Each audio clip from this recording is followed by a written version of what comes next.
Before I begin, I want to make something clear to you that I must look really big. It's all right. I want to make something really clear to you that there are lots of different palettes to be able to, that you have to be able to understand. As a matter of fact, when you turn on the computer and start designing something, you're immediately confronted with a variety of palettes, CMYK, RGB, grayscale, and you need to understand when it is appropriate to use particular palettes, and to understand how to be able to talk about the colors, to understand what the output is for those colors and how you can control them. Now, I want you to be really clear about one thing, is that there are let me start off a different way, because I think I want to build up to this. So we're going to look at color objectively, not subjectively. And what we're going to do is talk more about we're going to talk about the science of color and its structure. And to introduce this, I want to talk about, I want to take you to a time period, you don't have to write this down, just listen. 1676. Part of it is, I don't want you to quote me because I'm pretty sure I might be off by a couple of years or so. But 1676, the place is England, the person is Sir Isaac Newton. So Isaac Newton was the scientist, alchemist, theorist that gave us many, many different theoretical principles that we live by, that we learn by today. And so his work on color is going to very much come alive to you today in what he did. So let's talk about what he did.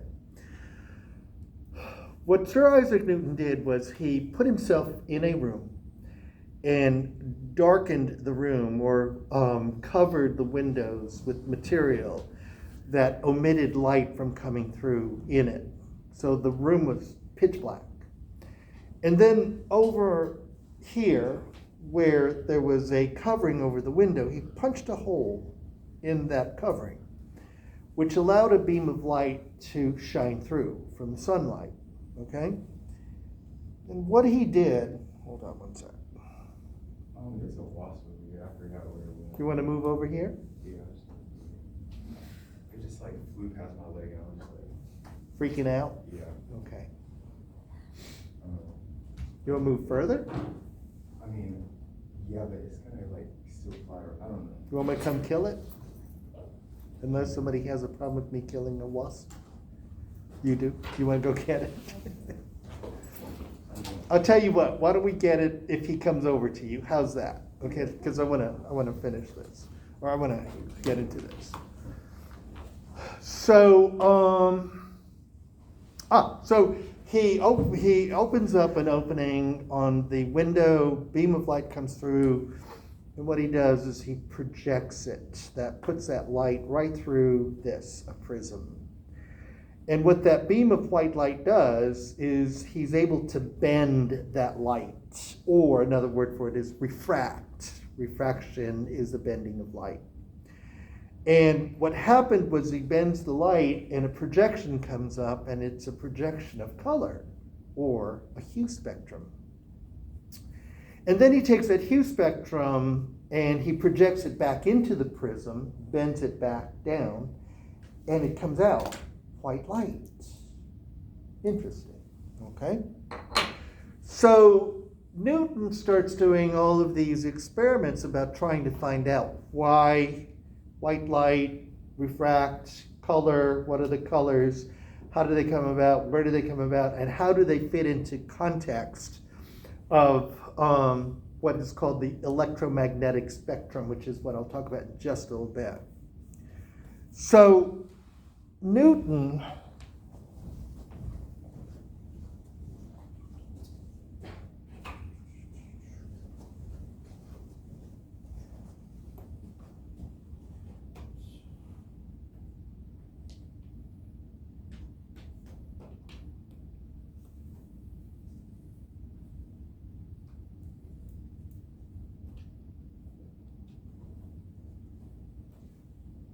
Okay. So Newton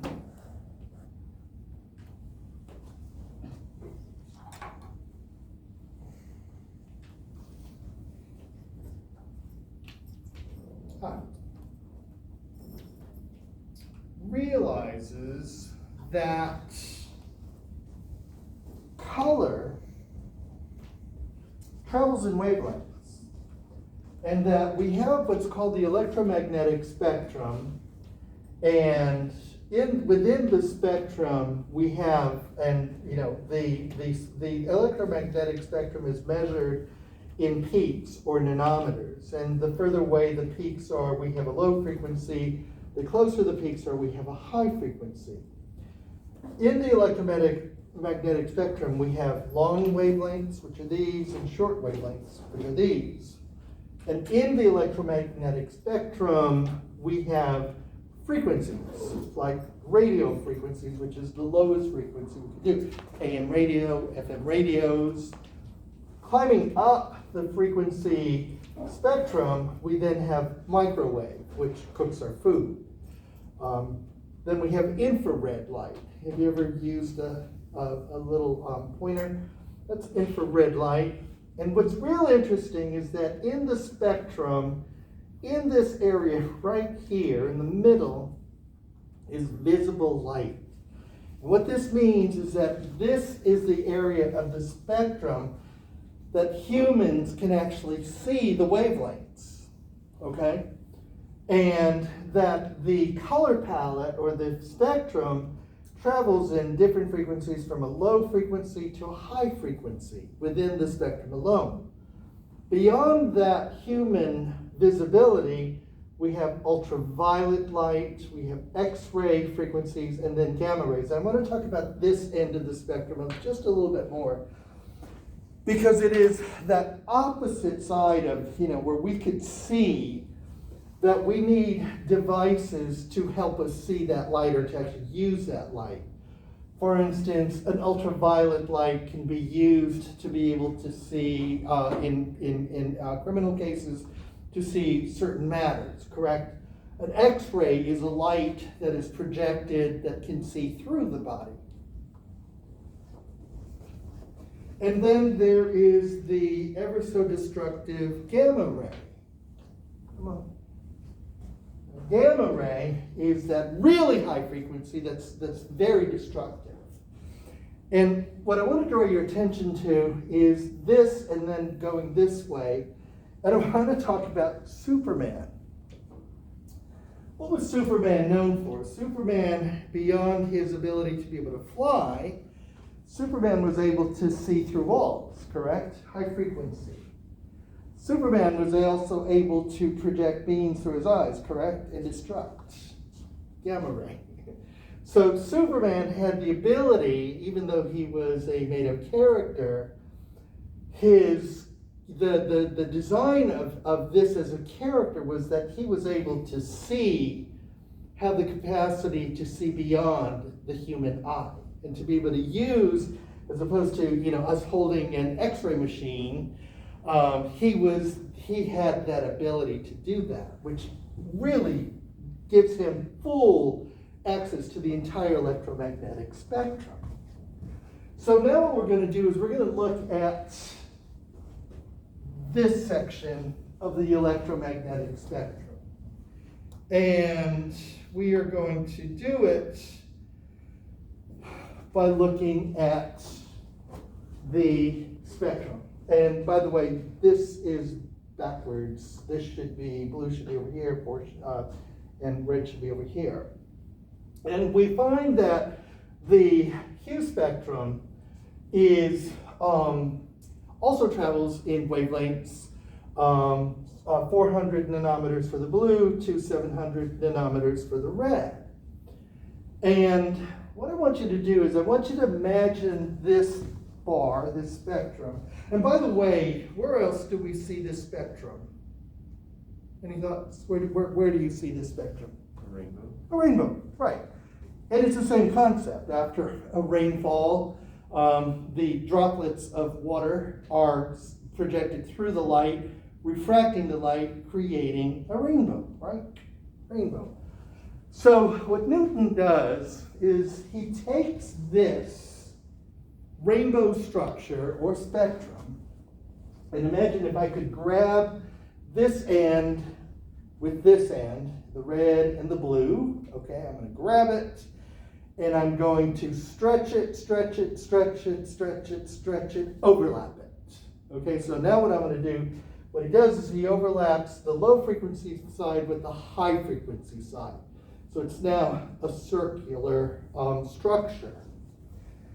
And what he does is, so I'm going to bend it here. And so here we have the Q spectrum, and we identify 3 colors as the primary colors.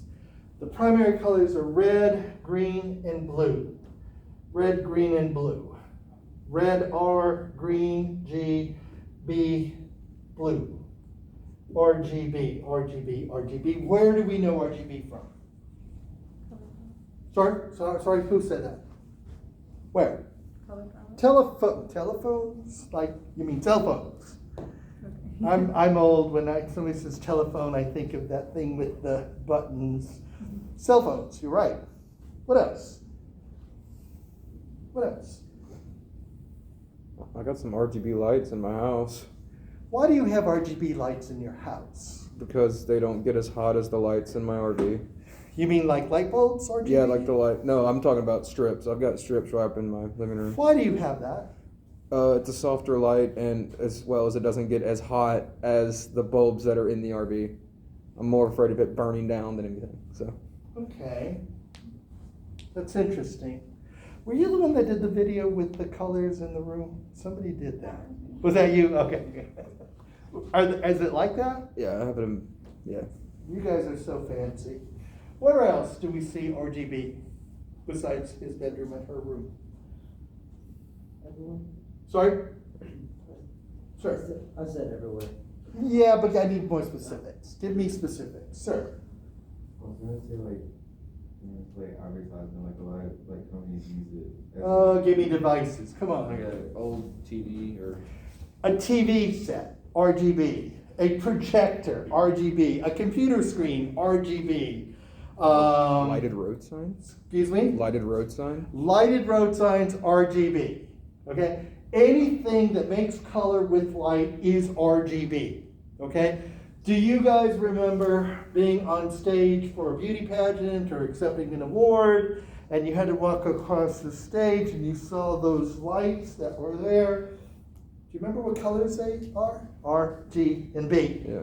Okay? Anything made with light is RGB. RGB are colors made from light.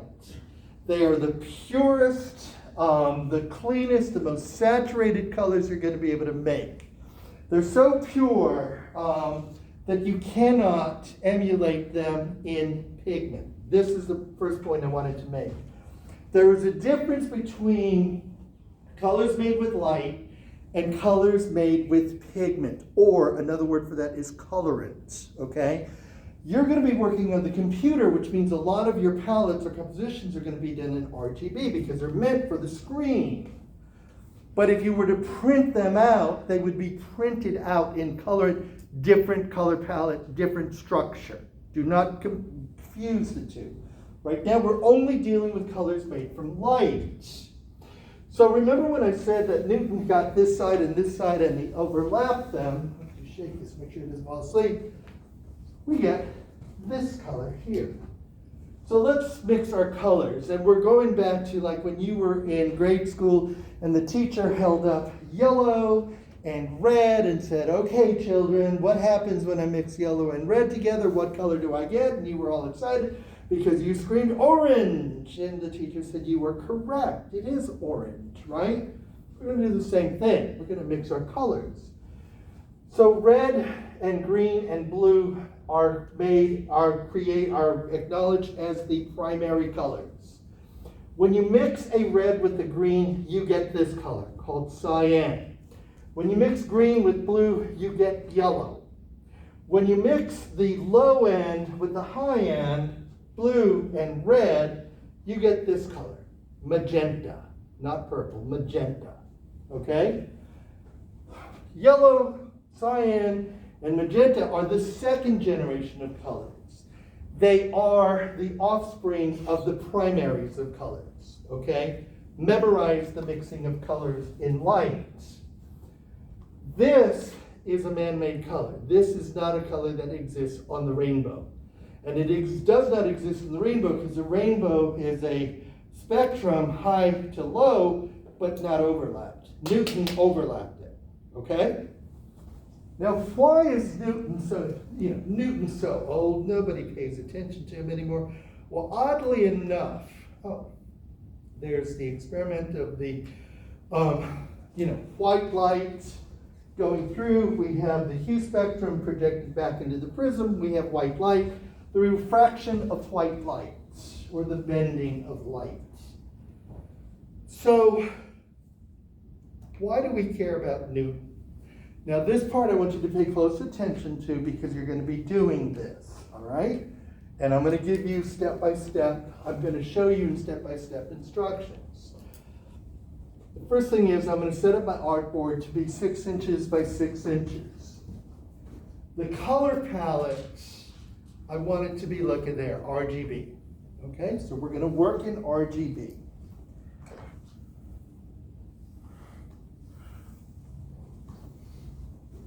And one artboard creates. All right, so we have a 6 by 6 square here. And here is our RGB palette. And notice that with grayscale, the numbers went from 0 to 100. In RGB, we go from 0 to 255, not 100. In RGB, the palette goes from 0 to 255, which will make sense to us later on. Right now, we just have to accept 255 is our number. And so what I'm going to do is I'm going to make a circle, big circle, and I'm going to shut off the stroke, and I'm going to fill it with red. Red. Okay. Now I called it red, but the truth is what I need you to do is refer to the color as its number. And what that means is that the name of this color is not red.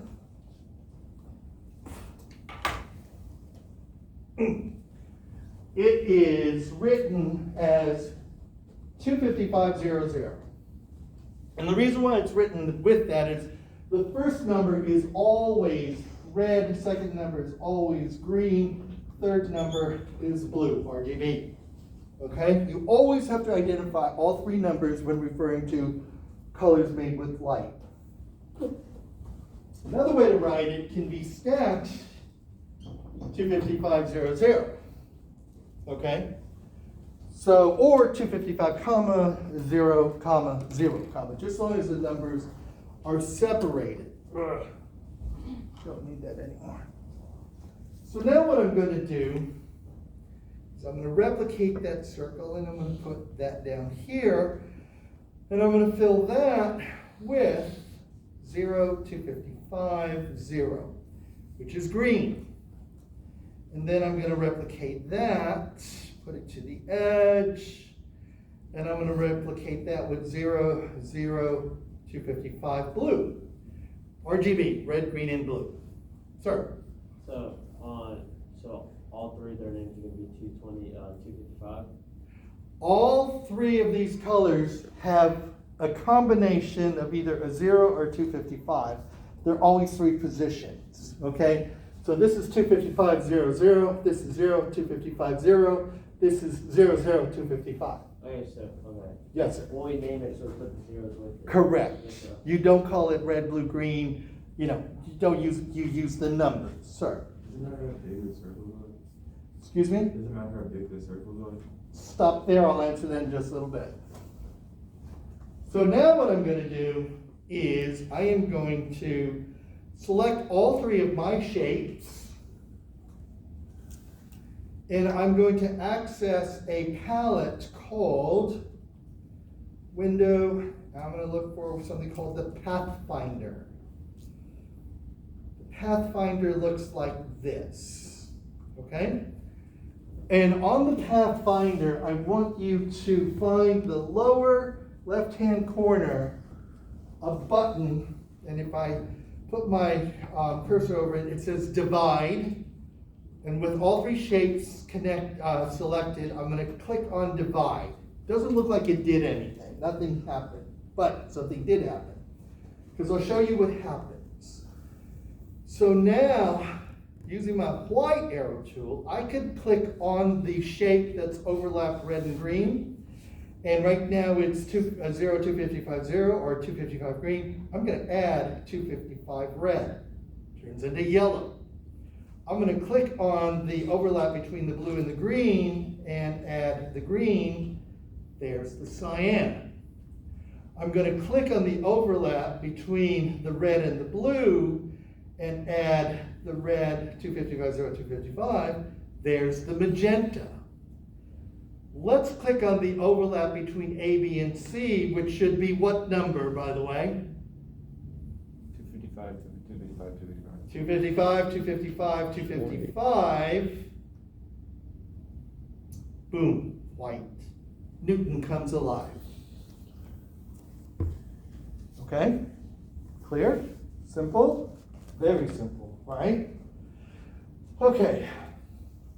Your homework, fairly easy to do, is I want you to do what I did, except I don't want you to use circles. Circles are my design. Don't use my design. You'll be copying me. I'll sue you for using my design. Come up with your own shapes. A has to overlap B. B has to overlap C. C, A, B, and C need to overlap each other. Divide them. Give them colors that they need to be for the secondaries. And look at white. Overlap so you have a white. Okay? Couple of things that I want you to be aware of. And number one is I need you to be mindful of figure-ground relationship, meaning the negative space that's being used in the composition. Okay? Figure-ground relationship. If you give me a design that, oops,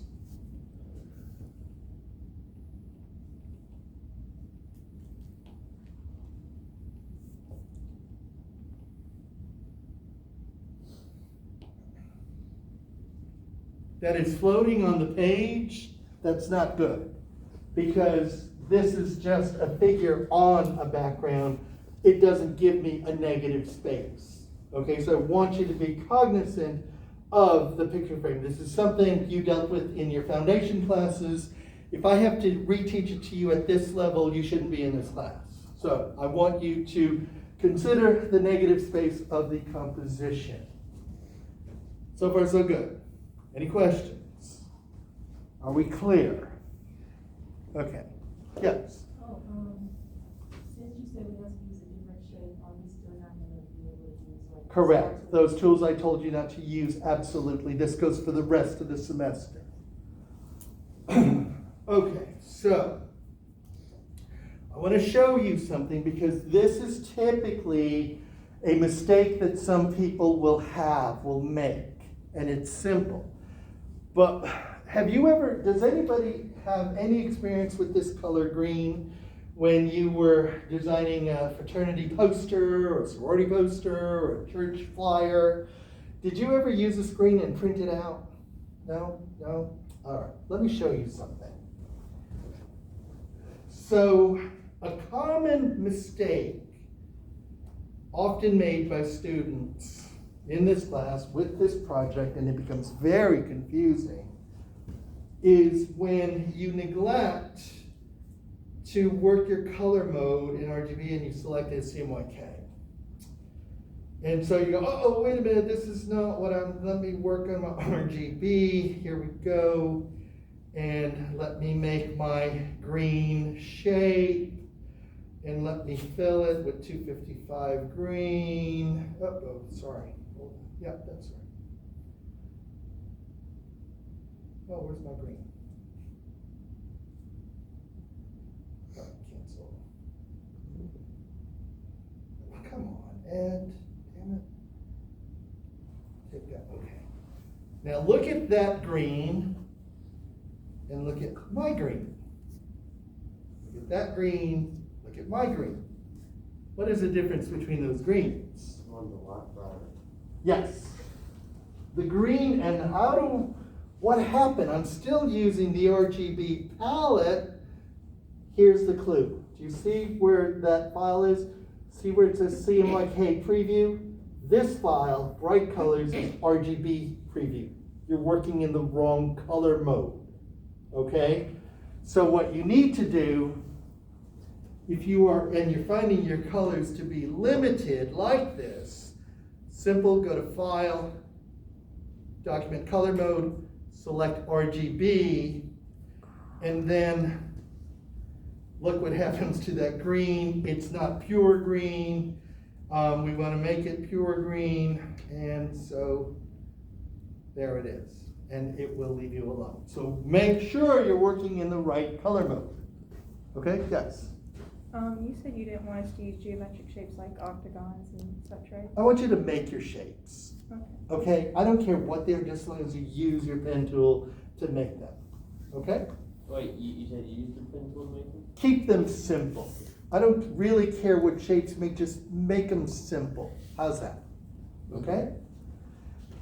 Geometric is fine. I'm more interested in the focus of this should not be having to exasperate yourself over what shape to make. But the point behind this is to do this, is to see and to learn your color mixing. What's going on? Hold on. Give me a minute. Go back and fix this. Okay, there we go. The whole point behind this is not really, the things like figure-ground relationship, the things like making the shapes and overlapping them. The most important thing is, do you know how to mix colors in RGB? Because when I see you on Monday, I'm going to go, okay, children, what color makes magenta? And you can't check your notes. You've got to remember them up here. Got it? Okay? Any questions? Is that clear? Simple exercise. By the way, this will be due low-res PDF. What do I call it? Call it 6x6 RGB. Give it your name. Turn it in as a low-res PDF file. It's not, it's a simple project. I think it's going to be 50 points or not 100. And you're going to use this project for next week's project, which is going to be a working project. It's challenging, okay? Any questions? Are we good? You sure? Nothing else I need to review? All right, we're good. Have a good weekend. Thank you.